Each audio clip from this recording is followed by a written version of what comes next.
Hi, Mr. Steve. How are you? I'm good. How are you doing? Excellent. Did you kill Pastor Bill Shanneman? Yes. Why? Because it's a long story, but to summarize it, Yahavah alone is God. It's the first commandment. It's the most important commandment of them all. The preachers are, in my perspective, are leading the flocks astray. They're preaching that Jesus is God's only Son and God also. That's not what God said. Very clearly, he said that he alone is God. It's the first commandment. And so with the belief that Jesus is the only Son of God and God, God's laws were annulled entirely. There's 13 tribes of Israel. So what I wanted to do was execute and crucify 13 priests and put one of the tribes of Israel in each of their right ears, which I did with this priest. I put the tribe of Benjamin.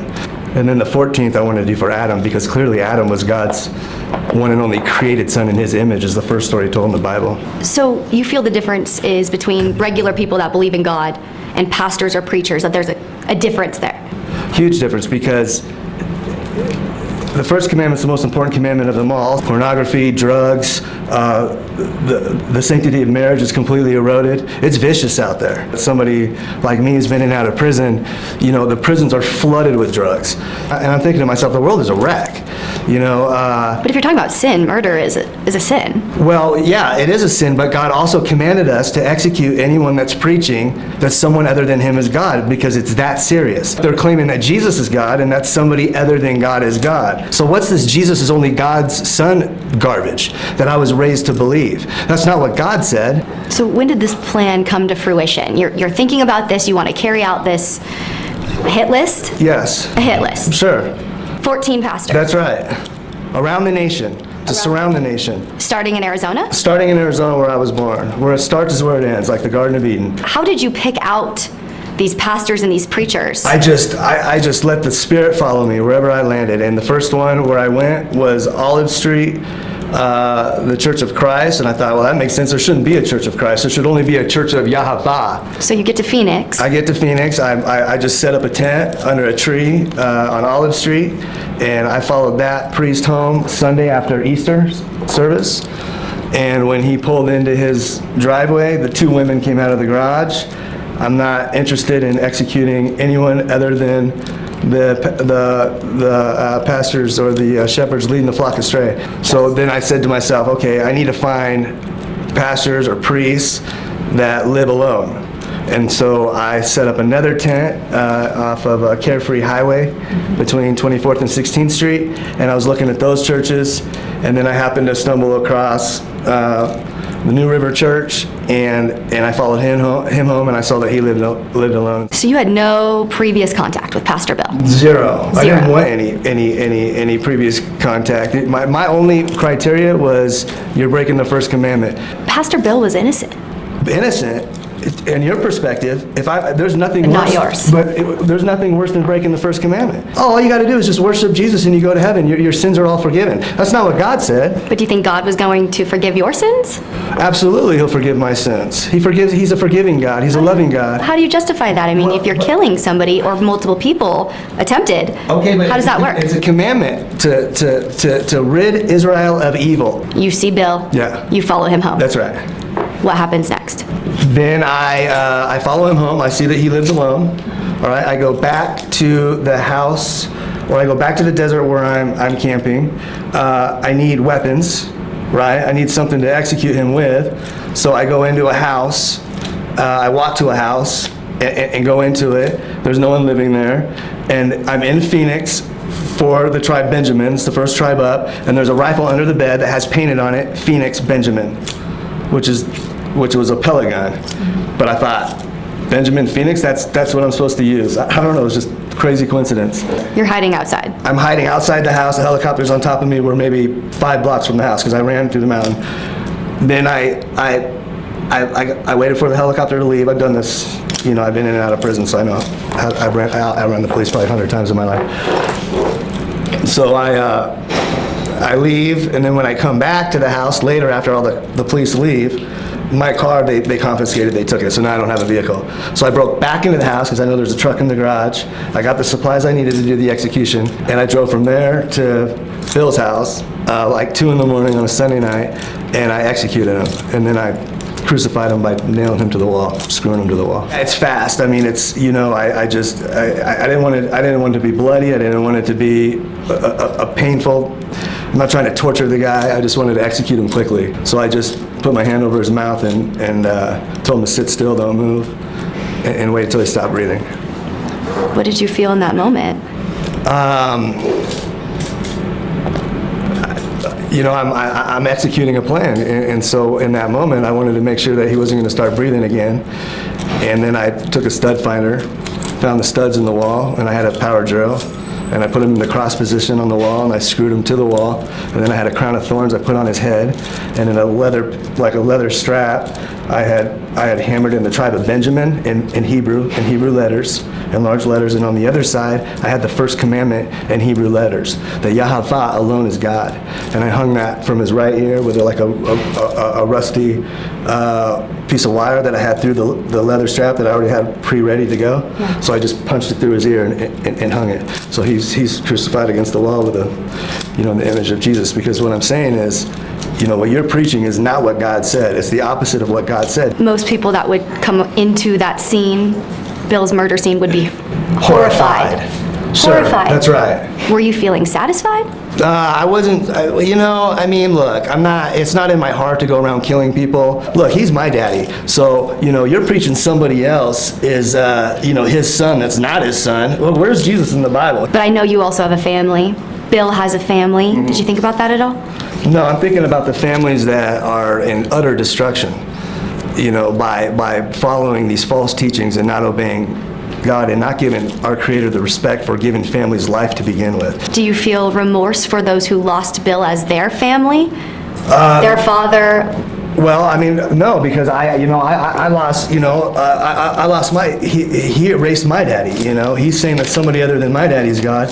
So do I feel remorse? But your dad's alive. Well, my human father's alive, but I don't think of him as my dad. I think of God as my dad. When did that come about? That came about 9 years ago.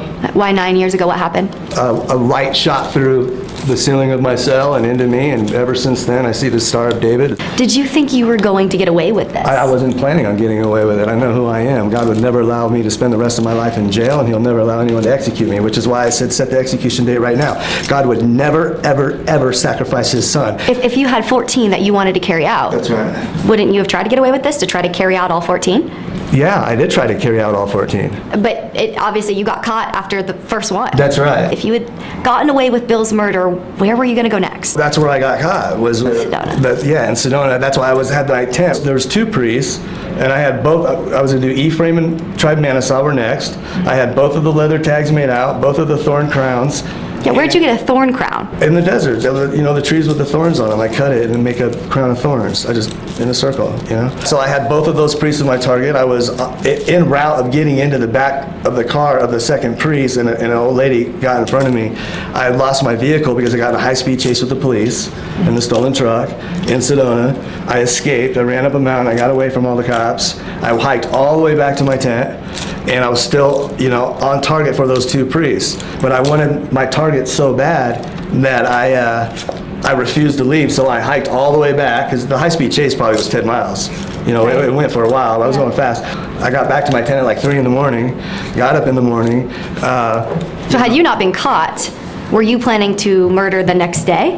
Yeah, I tried that day. I couldn't get into the back. Where the pastors or priest park is right in front of the Holy Cross. So I thought, man, I got to follow him home, but I lost the truck. So the reason why I got caught is because I was looking for a vehicle to steal to be able to follow him, which is why I triggered the alarm in that house and went into the garage, hoping there would be an extra vehicle. Had I had a vehicle, those two were done. They didn't have a chance in hell. Your final priest was where you were baptized? That's right. Why was that church on your list? Was there a... It's personal because I start in Phoenix, it starts in the Garden of Eden, ends in the Garden of Eden.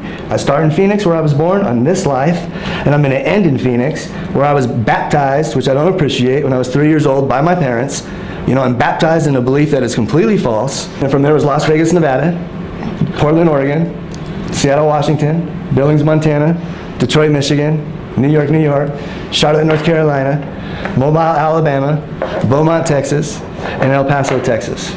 So 4 of them were going to get hit in Arizona. So I was circling the United States How'd you pick those states? just to circle it. So you have zero remorse for this killing. Not only do I have zero remorse, I plan on fulfilling what I started. If my Father puts me in an authoritative position on this earth, I will execute every single priest and burn every church to the ground. I mean, it's likely you'll be in prison for the rest of your life. That's what you think. I want the death penalty because I want to show you you can't kill God's son. That whole story is BS. So if you're given the death penalty, it's not likely you'll be executed quickly. Well, I want it quickly so that we can get this show on the road and show exactly what I'm trying to do. Would you want to be crucified? Couldn't happen. But is that I something couldn't so you much as want? dash my foot upon a stone. I mean, the cops, the dogs are coming at me. I saw my Father had angels just direct them to the left, direct them to the right. Not one bit me. How would you feel, though, if somebody crucified you? Good luck trying. I have the plan to rid this earth of evil. I mean, do you really think that this is normal? I think these are the end times. These are the last days. I am the lion. I'm called evil, and the preacher preaching that someone other than God, the son of Satan, is God, is considered good. And so what did I do? I struck, because I'm everyone's oldest father, and Daddy's going to strike. Do you think you're a monster? Do I think I'm a monster? No. I mean, but it's a gruesome killing of another person. Most people would consider that monstrous. Sure, of course they would. But you don't think you are? No, I see myself as more of like a saint. I mean, from your perspective, that's murder. Thou shalt not kill. That is one of the 10 Commandments. But also God commands that if anybody is to preach that anyone other than him is God, we are to stone them to death or we are to execute them. And so I'm following that law. Did God ask me to do this? Absolutely not. I did it on my own because I got sick and tired and fed up. You're cherry picking certain commandments to follow and not. Sure. How do you choose that and why? Right. So it's difficult, right? Thou shalt not kill. That's a clear commandment. Also, there's a commandment that if somebody is preaching that somebody other than God is God, we are to execute them and rid evil of Israel. So I'm obeying that commandment. So you're just So in choosing what God's works for eyes- you? No, I'm choosing what God's commandments are. So yeah, you'd say, hey, on one hand, God is saying, thou shalt not kill, but on the other hand... It's still picking what you think matters most in the commandments. Well, then you... It's not following thou shalt not kill, clearly. Well, yeah, but thou shalt not kill is do not hold anger in your heart towards your brethren and strike them where they die. If somebody is breaking God's commandments, like, during the Sabbath... You've interpreted this how you see fit. That's how God, that's the way God commanded it. I don't think God said, go murder pastors. He just didn't. He didn't tell me to do that, absolutely not. I did that on my own, but it is a commandment. It is in the Bible that if anyone's preaching that somebody other than God is God, breaking the first commandment, the punishment for breaking the first commandment is death. You replace who my daddy is, I'm going to nail you to the wall. That's brutal. Well, life is brutal. Satan is brutal.